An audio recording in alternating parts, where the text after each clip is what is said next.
Hello అండి, నా పేరు doctor K Nainishri, infertility consultant, Hegde fertility centre, Miyapur branch. ఈరోజు మనం డిస్కస్ చేయబోయే టాపిక్ ఏంటి అంటే, ప్రెగ్నెన్సీ వచ్చిన తర్వాత అసలు ఆ మదర్కి ఎలాంటి సపోర్ట్ కావాలి, హస్బెండ్స్ నుంచి కానీ, ఇన్లాస్ నుంచి కానీ, పేరెంట్స్ నుంచి కానీ ఎలాంటి సపోర్ట్ ఇస్తే వాళ్ళ ప్రెగ్నెన్సీ జర్నీ అనేది చాలా స్ట్రెస్ ఫ్రీగా ఉంటుంది అనేది తెలుసుకుందాం.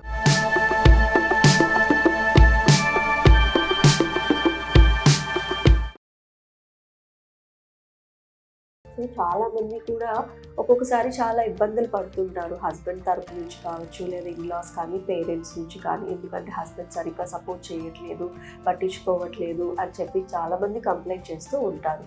సో ముఖ్యంగా వచ్చేసి మనకు ఎమోషనల్ సపోర్ట్ అనేది హస్బెండ్ నుంచి ప్లస్ ఇన్లాస్ అండ్ పేరెంట్స్ నుంచి కూడా ఆ ప్రెగ్నెంట్ ఉమెన్కి అనేది మనం ఖచ్చితంగా ఇవ్వాలన్నమాట. సో ఏంటి అంటే, హస్బెండ్స్కి వచ్చేసి వాళ్ళకి ప్రెగ్నెన్సీలో వచ్చే హార్మోనల్ చేంజెస్ వల్ల చాలా స్ట్రెస్ ఫీల్ అవుతూ ఉంటారు, మూడ్ స్వింగ్స్ అనేవి బాగా ఉంటాయి, యాంగ్షియస్గా ఫీల్ అవుతూ ఉంటారు, వాళ్ళ ప్రెగ్నెన్సీ జర్నీ ఎలా సాగుతుంది ఏంటి అనేది. సో అలాంటి సిచ్యువేషన్స్లో హస్బెండ్ వచ్చేసి తనకి మోరల్ సపోర్ట్ అనేది ఇవ్వాలన్నమాట. అండ్ ఇన్లాస్ కానీ, పేరెంట్స్ కానీ అనవసరమైన ఆచారాలు, పద్ధతులు అని చెప్పేసి ఆ ప్రెగ్నెంట్ ఉమెన్ పైన ఎక్కువ స్ట్రెస్ అనేది పెట్టకూడదు.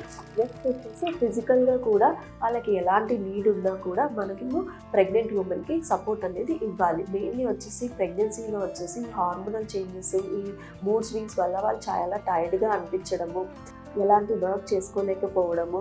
సో అలాంటి సిచ్యువేషన్లో కూడా మన హస్బెండ్స్ కానీ, లేదా ఇన్లాస్ పేరెంట్స్ కానీ వాళ్ళకి ఫిజికల్గా కూడా సపోర్ట్ అనేది ప్రొవైడ్ చేయాలి. నెక్స్ట్ వచ్చేసి వాళ్ళకి న్యూట్రిషన్స్ పరంగా కూడా ఒక్కొక్కసారి వాళ్ళకి ప్రెగ్నెన్సీలో ఏమి తినాలనిపించకపోవడము, నీరసంగా ఉండడము, ఏం తిన్నా వామిటింగ్స్ అవుతూ ఉండడము, కొన్ని స్మెల్స్కి స్పెసిఫిక్గా సెన్సిటివ్గా ఉండడము. సో అలాంటి సిచ్యువేషన్స్లో కూడా వాళ్ళకి సపోర్ట్గా ఇచ్చి గైడ్ చేసుకుంటూ, వాళ్ళ న్యూట్రిషన్ గురించి వాళ్ళకి చెప్తూ, అండ్ మెల్లమెల్లగా ఎక్కువ ఫీడ్స్ కాకుండా మినిమల్ అమౌంట్స్లో ఎక్కువసార్లు ఫీడ్స్ అనేది తీసుకోవాలి అని చెప్పి వాళ్ళని గైడ్ చేస్తూ ఉండాలి. అండ్ ఎవ్రీ ప్రీనేటల్ విజిట్స్కి కానీ, స్కాన్స్కి కానీ హస్బెండ్ వాళ్ళు వెళ్తూ ఉండాలి. సో దట్ ప్రెగ్నెంట్ ఉమెన్కి కొంచెం మోరల్గా కూడా సపోర్ట్ అనేది ఉంటుంది అన్నమాట. సో ఎలాంటి స్ట్రెస్ ఫ్రీ ఎన్విరాన్మెంట్ అనేది మనం ప్రొవైడ్ చేస్తేనే ఆ ప్రెగ్నెంట్ ఉమెన్కి వాళ్ళ ప్రెగ్నెన్సీ జర్నీ అనేది చాలా సాఫీగా సాగుతుంది, ఎలాంటి స్ట్రెస్ లేకుండా. సో దానివల్ల మనకు ఒక హెల్దీ మదర్, హెల్దీ బేబీ అనేది వస్తుందన్నమాట.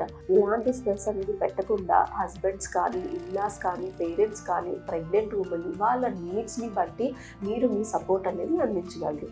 ఇలా ఇంకేమైనా డౌట్స్ ఏమైనా ఉన్నా, ఫర్దర్గా తెలుసుకోవాలి అనుకున్నా visit Hegde fertility centre. Thank you.